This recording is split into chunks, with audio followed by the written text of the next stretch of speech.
The city never really sleeps, does it?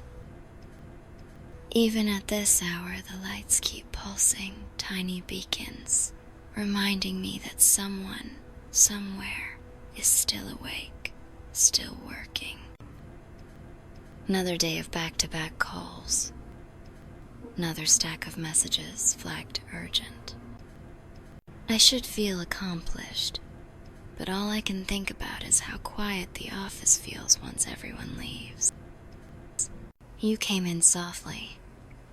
I didn't even hear the door open. I guess that's your specialty, appearing just when I'm too caught up to notice anything else. Yes, I'm still here. I told myself I'd stop after the quarterly report. And somehow the sun set hours ago. It's fine. I'll head out soon. The rain started while I was on that last call. You can hear it against the glass, steady, even, like a metronome trying to calm the room. It almost works. Come closer, if you'd like. The view is better from here. You can see the reflections rippling across the streets below, cars sliding through puddles. Neon signs blurring into color. It looks peaceful from up here, almost gentle. People say this office suits me. Tall windows, dark desk, everything in order.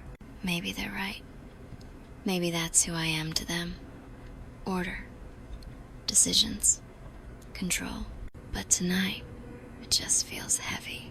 Success has a strange echo when it's the only sound left in the room. Stay a while. No work talk.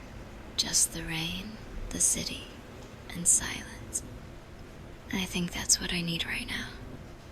You keep watching me, don't you? I can tell.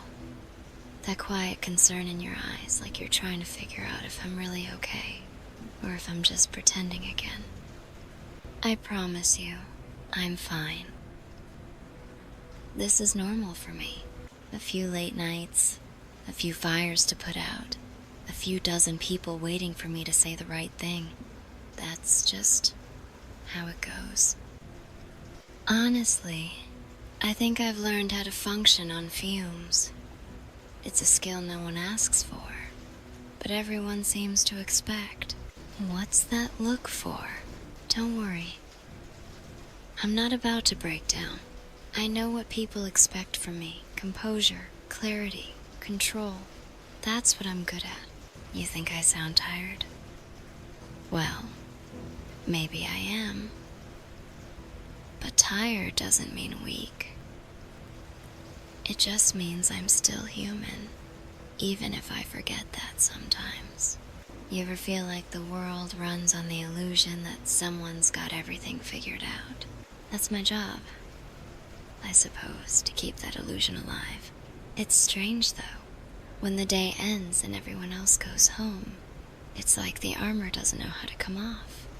It just stays there, sharp edges, straight posture, careful tone like it's welded to my ribs. You don't have to say anything, just sitting there quietly. It helps more than you think. Let's just pretend everything's under control, at least for tonight. Maybe if I say it out loud enough times, I'll start to believe it. You ever notice how silence feels heavier when you're trying to hold it together? It's strange. All day I talk, direct, decide every sentence weighted, every tone measured. But when the noise fades, and it's just the hum of the city in the rain, that's when I start hearing everything I've been trying not to. Don't look at me like that. I'm fine. I just need a moment. That's all. It's funny, isn't it? Everyone says I'm strong because I never lose focus. But strength isn't the same as stillness. Sometimes it feels like I'm standing perfectly still while everything inside me shakes. No, really I'm fine. This is just what happens when the adrenaline fades. The calm after a storm that never actually ends. You probably think I should rest. Maybe close the laptop, step away from the spreadsheets. And you're right. You always are. But the moment I stop moving, the moment I let go of the wheel, I start wondering if the whole thing will fall apart without me. It's irrational, I know. The company runs fine. The team is capable. But it's hard to believe that when every success feels borrowed and every failure feels personal. I can tell what you're thinking. You don't have to do it all yourself. I know that. But try telling that to the voice in my head that only speaks in deadlines. Still, I appreciate that you're here. I don't say that enough. Let's just sit here a bit longer. I'll try to stop pretending I'm made of steel. You know what the strangest part is? People look at me and see certainty. They see a woman who never hesitates, never doubts, never flinches.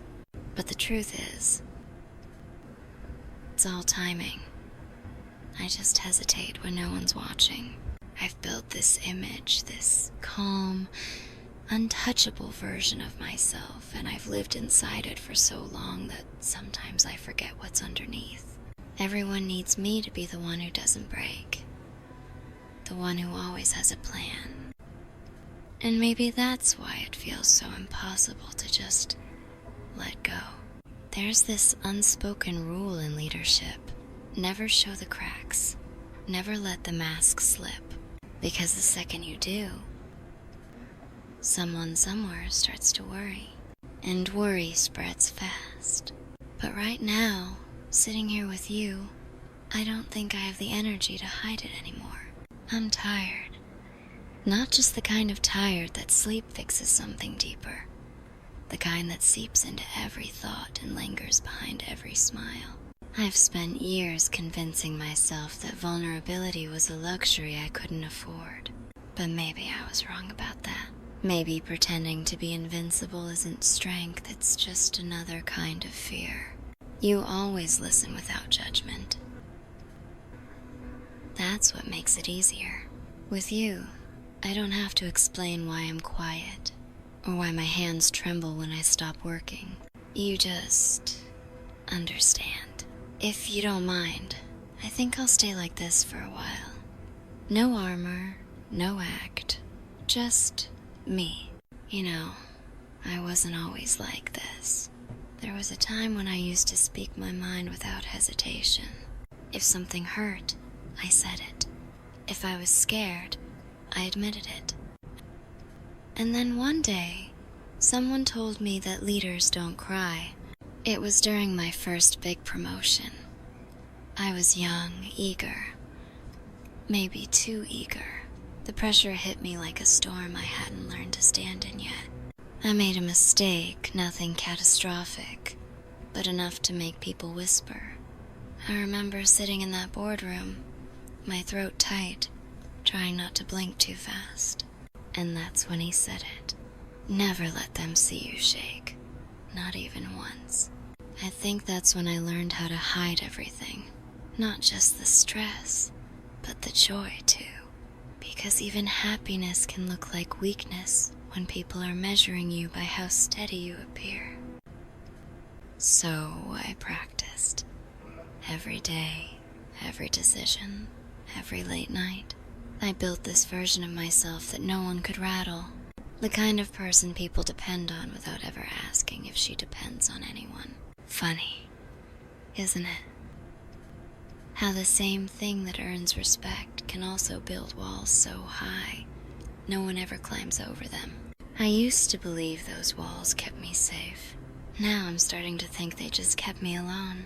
I guess that's why it feels different having you here tonight. You don't ask me to be unshakable. You just let me exist. And somehow, that's harder than any boardroom I've ever faced. There's something no one tells you about success. They talk about ambition, about drive, about all the doors that open once you reach a certain point. But they never talk about what happens when the noise fades and the room is suddenly too quiet. At first, I thought it was peace. Silence after chaos, it sounded perfect.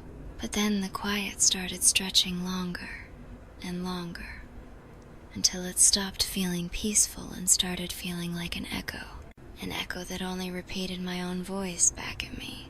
When you spend your life climbing, you forget to look around. You forget that the view from the top is still just air. It doesn't hold you. It doesn't comfort you.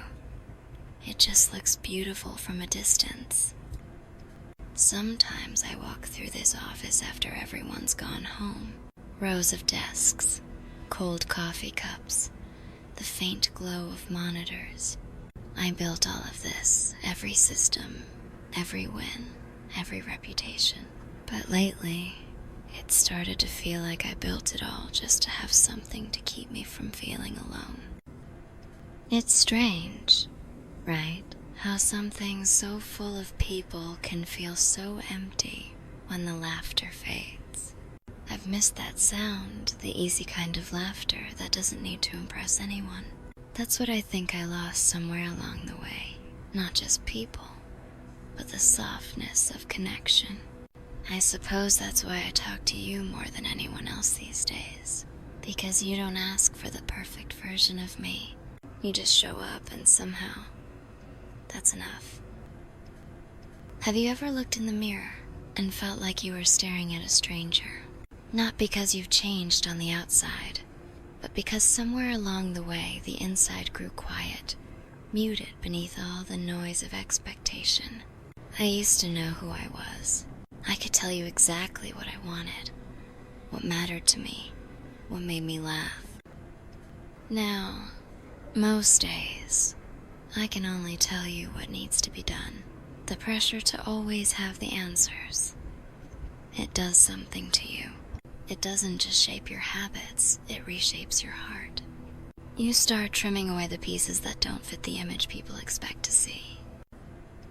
And one day, you wake up realizing you've become a role more than a person.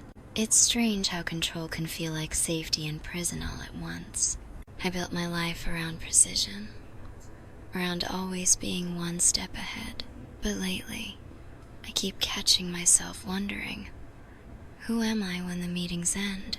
When the phone stops buzzing? When the only sound left is the rain against the window?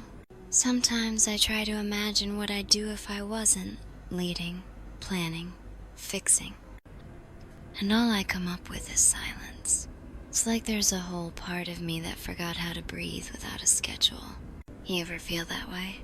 Like you've been performing your own life so long you don't remember when it stopped being a rehearsal? Maybe that's why tonight feels different.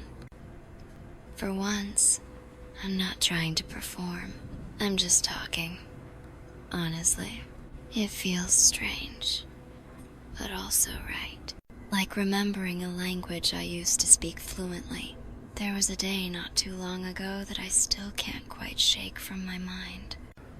It wasn't a crisis. Nothing collapsed. No scandal.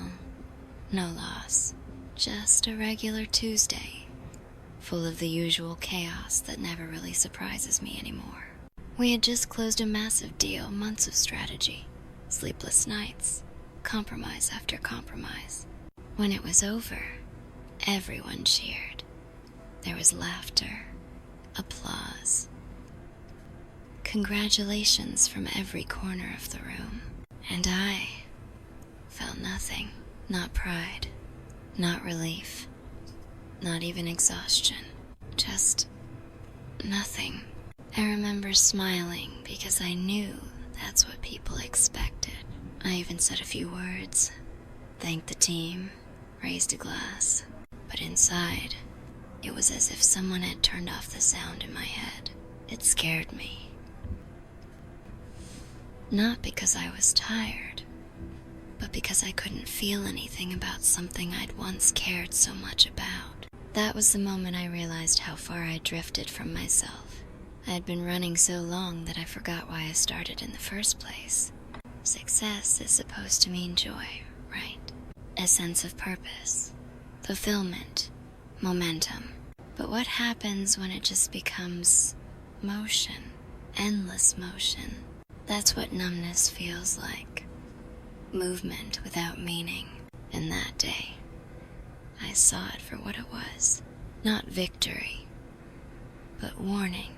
I told myself I'd take a break. But of course, I didn't. I buried it under more work, more goals, more noise, because silence, real silence, terrified me. You're the first person I've actually told that to. I guess I needed someone to hear it aloud, so I could finally admit it's real. That day lingered longer than I expected. It kept replaying in my mind, not because of what happened, but because of what didn't.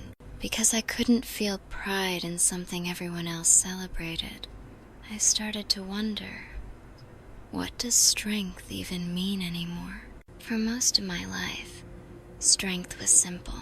It meant control. It meant showing no fear, no hesitation. It meant pushing forward no matter what, through exhaustion, through pain, through doubt. But lately, I've started to see how fragile that version of strength really is. It only works as long as nothing cracks. And the moment it does, the whole thing shatters. I think I used to mistake endurance for power, but maybe real strength isn't about how long you can keep holding everything together. Maybe it's about knowing when to set something down. You once told me that balance isn't stillness, it's movement that stays honest. I didn't really understand what you meant then, but I think I do now. Maybe balance isn't found in perfection or control, but in permission.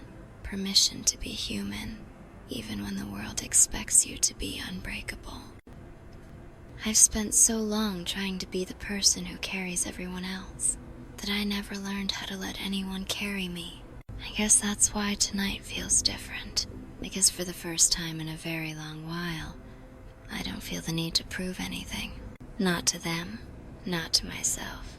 You're here, and somehow that makes the silence feel safe again. Maybe that's what balance looks like, knowing it's okay to stop pretending you're fine, and just breathe.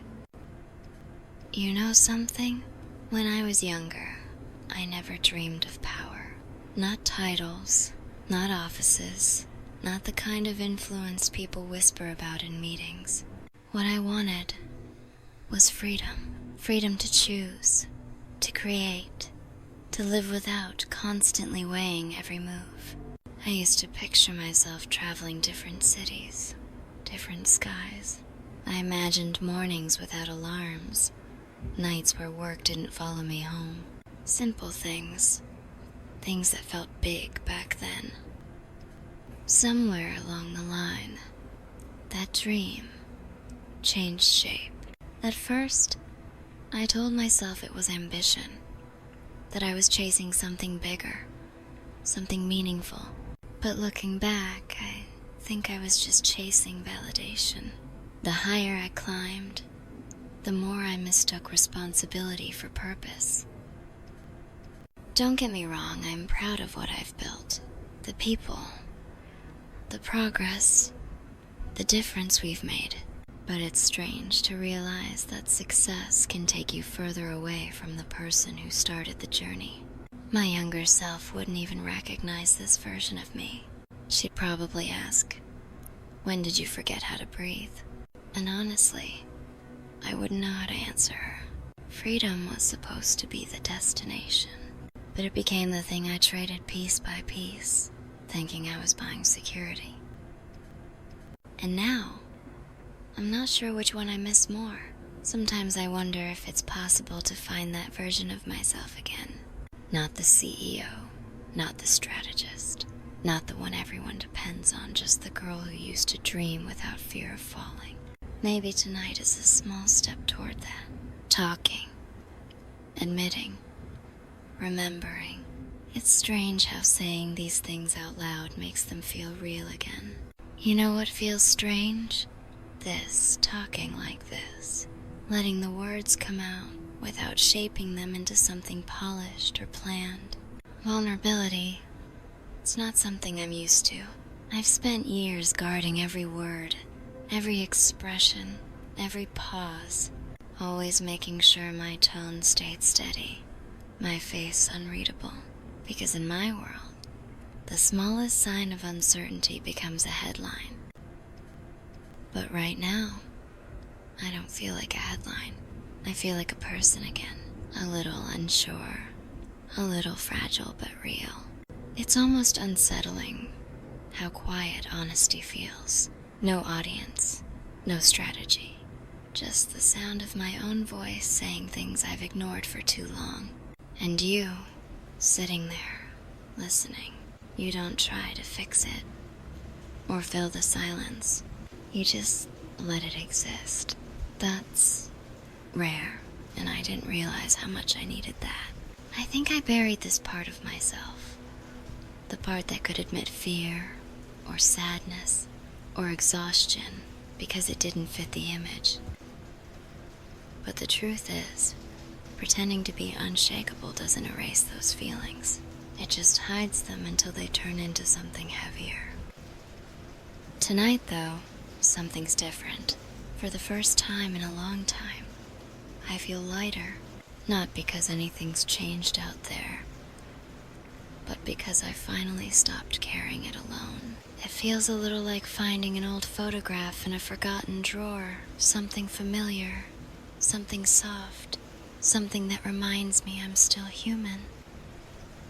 I didn't realize I'd missed that version of myself so much. It's strange how early we learn what's acceptable to feel. I can still remember the exact moment I decided vulnerability was dangerous. It was years ago, back when I was still trying to prove myself. There was a meeting, a major one. Everything was on the line, and one of the board members said something cutting, something small, but sharp enough to draw blood. I felt my throat tighten, and for half a second, I wanted to speak, honestly say that I was hurt, frustrated, even scared of failing. But I didn't. Instead, I smiled, straightened my shoulders, spoke with that same cool tone that people now call confidence. And when the meeting ended, they praised me for staying calm under pressure. That was the day I learned the lesson too well. Emotions make people uncomfortable, and uncomfortable people lose trust. So I buried them. Every flicker of doubt, every tremor of fear. I became a master of silence and composure. It worked on the outside, at least. But inside, it was like trading color for grayscale. Everything muted, everything safe. No. Sitting here tonight, I think I finally understand what I couldn't see then. Vulnerability isn't the opposite of strength, it's what gives it meaning. Because courage isn't about pretending not to feel, it's about allowing yourself to feel, and still stepping forward. Maybe that's what quiet courage really is. Not the kind that wins applause, but the kind that sits in the dark and whispers, "I'm still here." It's softer than I expected, and stronger than I ever imagined. I used to think that leading meant keeping my walls high and my emotions hidden, that the people around me needed certainty, not honesty. I thought if they saw even a crack, they'd lose confidence in me. So I built this image calm, unshakable, always in control, and it worked. People listened. They followed. They trusted the version of me that never faltered. But what I didn't realize then was that they didn't really know me. They respected me, sure, but trust. Real trust. The kind built on connection, not fear, that was missing. There were moments when I'd catch someone hesitating to speak their mind, afraid of disappointing me. Or I'd hear laughter fade the moment I entered the room, and I'd tell myself it was professionalism, that it meant they took me seriously. But now, looking back, I see it for what it was, distance. In trying to be perfect, I'd made myself unreachable. I thought strength would inspire people, but sometimes it only isolates them. If I had allowed them to see me as human, flawed, Tired, sometimes uncertain, I think it might have built something stronger than authority. It could have built trust, because people don't follow perfection. They follow authenticity. And the truth is, I wasn't protecting them from my emotions. I was protecting myself from rejection. From the idea that maybe, if they saw who I really was, they wouldn't believe in me anymore. But maybe the opposite would have happened. Maybe they would have believed in me more. When I first noticed that distance between myself and everyone else, I told myself it was just the price of leadership. That solitude came with power, that being admired was better than being understood.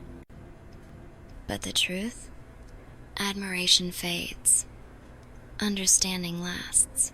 Over time, I started paying attention to the quiet things. How my team would hesitate before asking questions. How laughter in the hallway would soften when I passed by. They respected me, yes, but they feared me too, and that realization hurt more than I expected. So, I started small. Little things, checking in on someone's day, admitting when I didn't have all the answers, thanking people not just for results, but for effort. At first, it felt unnatural, almost vulnerable. But slowly, something shifted. The room started to feel warmer. Conversations became real again. People started offering ideas, not just obedience. And I began to understand that compassion doesn't weaken authority, it strengthens it. When people feel seen, they give their best. When they feel safe, they speak truth. And when they feel trusted, they grow into their own kind of strength. It's ironic, isn't it? All those years I tried to be untouchable, thinking it would make people follow me. But it turns out, what they needed wasn't a statue to admire. It was a person they could believe in. And maybe, in showing them that even I can stumble, I finally gave them permission to stand taller. I used to lead from a pedestal. Now, I'm learning to lead from the ground where everyone else stands. You know, something unexpected happened after I began leading differently. The world around me didn't collapse. The respect I feared losing, it didn't vanish. If anything, it deepened. People began to look me in the eye again. Not with intimidation, but with connection. It was as if by showing them that I could be human, I reminded them that they could be too. And it changed me. For so long, I thought life was a series of battles, each one demanding armor, strategy, control. But I'm realizing now that not every challenge needs a fight. Some just need patience, compassion, listening. I used to think kindness was a luxury reserved for those who had time to be gentle. But I see now it's actually the foundation of real strength, because it takes courage to stay kind in a world that keeps testing you. There's something freeing about that realization, that I can still be strong without being cold, that I can protect without building walls, that I can guide others without silencing myself. It's strange, really. I used to believe that leadership meant carrying everyone's weight on my shoulders. But now, I think it means teaching others to carry their own with grace. That shift, it didn't just change the way I lead. It changed the way I live. I find myself noticing small things now. The morning light on my desk, the sound of laughter in the office, the peace in knowing I don't have to be perfect to be respected. Strength and kindness, they were never opposites. They were always meant to walk hand in hand. The change started at work, but it didn't stay there. Somehow, the more I allowed myself to be open with others, the more something inside me began to ease. I didn't realize how tightly I'd been holding everything, not just the pressure, but the pain. The long nights convincing myself that exhaustion was normal. The mornings pretending that silence was peace when it was really loneliness. For years, I told myself I was fine, that I didn't need anyone to check in, or listen, or understand. But once I began lowering my guard even a little, I started to see how much of me had gone numb trying to survive on self-reliance alone. There were small moments at first. A coworker bringing me coffee because I looked tired. Someone saying, "Take a break. We've got this." Little gestures that I used to brush off as weakness now felt like medicine. And for the first time in a long time, I let them help.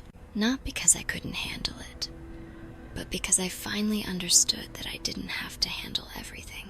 It's funny, healing doesn't always happen in big, dramatic ways. Sometimes it's just a quiet exhale after years of holding your breath.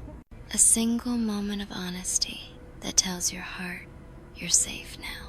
That's what this journey has become for me. Not a fall from power, but a return to balance. A reminder that even strong people need softness, especially strong people. And maybe that's why tonight feels so significant. Because talking to you, this feels like part of that healing too. For so long, I treated vulnerability like a locked door, something I only approached when no one was watching. It felt dangerous, even reckless, to let anyone peek behind the curtain. But lately, it's starting to feel different. It's not exposure anymore, it's connection. When I let people see me as I really am, not the version in control, not the figure everyone depends on, something changes. They stop seeing me as unreachable, and I stop seeing myself as trapped. It's strange, isn't it? How being open can make you feel more grounded, not less. I thought it would make me weaker, like I was giving away pieces of my armor, but instead, I feel lighter, more real. There's something powerful about being seen honestly, flaws and all, and realizing you're still accepted. Maybe that's the kind of strength I was missing all along, the kind that doesn't need to perform. It's also helping me see myself again, not through the lens of success or reputation, but through truth, through humanity. I used to avoid mirrors when I was tired, afraid I'd see how much the world had taken from me. But now, I can look and see someone who survived, someone who's learned, someone who's still learning. That feels freeing, like after years of pretending, I can finally breathe in my own skin again. And it's because of moments like this, sitting here, talking without fear, knowing that for once I don't have to be perfect. I just have to be present. You know, I don't think I've ever really said this out loud before, but thank you. It's not just for listening, but for how you listen. You don't rush to fix things. You don't interrupt. You just stay quiet, steady, present. That kind of silence, it's rare. In my world, people are always speaking, planning, advising, deciding. Silence usually means someone's waiting for their turn to talk. But you make it feel safe. It's strange how powerful that can be, being heard without being analyzed. It's not something I ever realized I needed until now. You've given me space to breathe. And in that space, I've started to find myself again. Not the version in control. Not the image the world expects. Just me. It's peaceful, this kind of stillness. It's like watching the city lights from above, the chaos still there, but distant. Manageable. And for the first time in a long while, I'm not trying to outpace it. I'm just letting it be. You've reminded me that peace isn't always found in silence or solitude. Sometimes it's found in the quiet presence of someone who simply cares.